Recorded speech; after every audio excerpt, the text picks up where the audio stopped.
আর আগের মতো এই ইলেকশন হবে না যে আমি দাঁড়াই থাকলাম আমার সামনে দিয়ে যা খুশি তা করতেছে। বাংলাদেশের ত্রয়োদশ জাতীয় সংসদ নির্বাচন ও গণভোট ঘিরে 2025 সালের শেষ দিক থেকে চারদিকে এক অজানা শঙ্কা আর অস্থিরতা বিরাজ করছিল। তোমার লাশের উপর দিয়ে যাবে, কিন্তু তোমার সামনে দিয়ে কেউ ভোট ব্যালট বক্সে হাত দিতে পারবে না। পারবে? নানা ষড়যন্ত্র আর গুজবের মাঝে ত্রয়োদশ জাতীয় সংসদ নির্বাচন কি সময় মতো হবে, এমন প্রশ্ন ছিল মানুষের মুখে মুখে। রাজনৈতিক মেরুকরণ আর জনমনে উদ্বেগ উৎকণ্ঠা যখন তুঙ্গে, তখন এক কঠিন অগ্নি পরীক্ষার মুখে পড়ে রাষ্ট্র।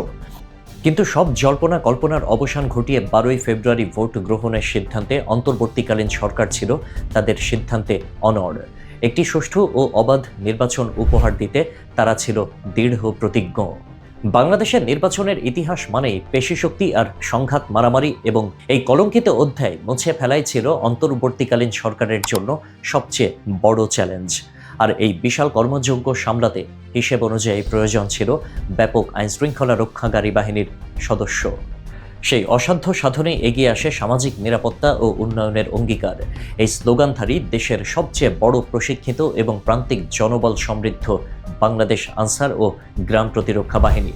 অবিশ্বাস্য হলেও সত্য, এই নির্বাচনের নিশ্ছিদ্র নিরাপত্তা নিশ্চিতে মাঠ পর্যায়ে নিয়োজিত সেনা, পুলিশ, বিজিবি, র্যাব, আনসারের সম্মিলিত বাহিনীর প্রায় 9.5 লাখ সদস্যের মধ্যে প্রায় 6 লাখ ছিল আনসার ও ভিডিপি সদস্য। কিন্তু বিশ্বকে অবাক করে দিয়ে বাংলাদেশের দীর্ঘ 55 বছরের ইতিহাসে মারামারি, খুনোখুনি এবং ভোট কেন্দ্র দখল ছাড়াই এক অন্যরকম নির্বাচন অনুষ্ঠিত হয়ে গেল গত 12ই ফেব্রুয়ারি। একটি মহৎ কাজ যখন সফলতার পথে হাঁটে, তখন তাকে ঘিরে যেমন শুরু হয় নানান ষড়যন্ত্র, তেমনিভাবে বাহিনীর ভেতরে এবং বাহিরের প্রোপাগান্ডাকারী কতিপয় সুযোগ সন্ধানী বহুমুখী ট্যাগিং চালিয়েছিল।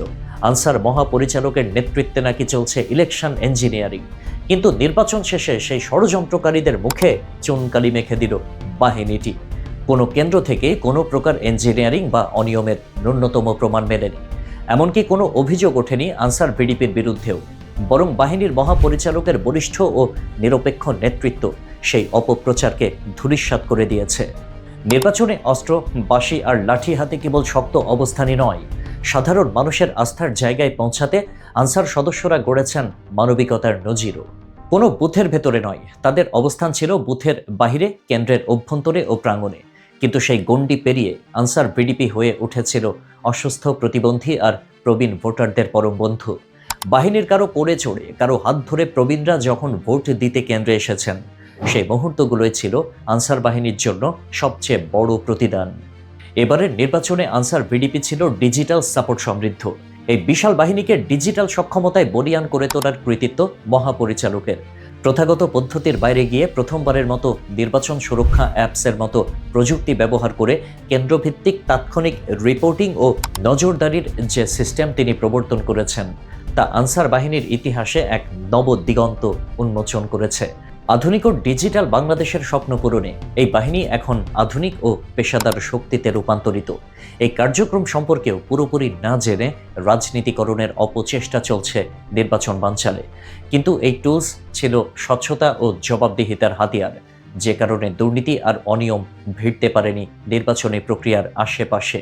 ইতিহাসের পাতায় ফিরে তাকালে দেখা যায় যে 12ই ফেব্রুয়ারি ত্রয়োদশ জাতীয় সংসদ নির্বাচন অনুষ্ঠিত হয়ে গেল। সেই 12ই ফেব্রুয়ারি ছিল বাহিনীটির জন্মদিন বা প্রতিষ্ঠাবার্ষিকী।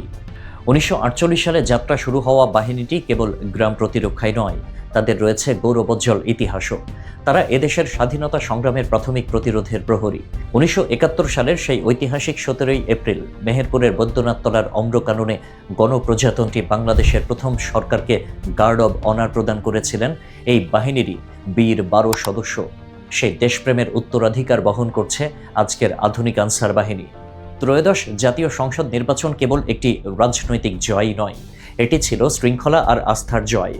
আনসার ও ভিডিপি প্রমাণ করেছে সুযোগ ও সঠিক নেতৃত্ব পেলে তারা যে কোনো অসাধ্য সাধন করতে পারে। দেশের প্রতিটি প্রান্তে, প্রতিটি কেন্দ্রে তারা ছিল শান্তির সজাগ পাহারায়। নীরবে নিভৃতে কাজ করা এই বাহিনী নিজেদের প্রমাণ করতে চায় দেশে মানুষের সেবায় সকল সংকট ও সম্ভাবনায়।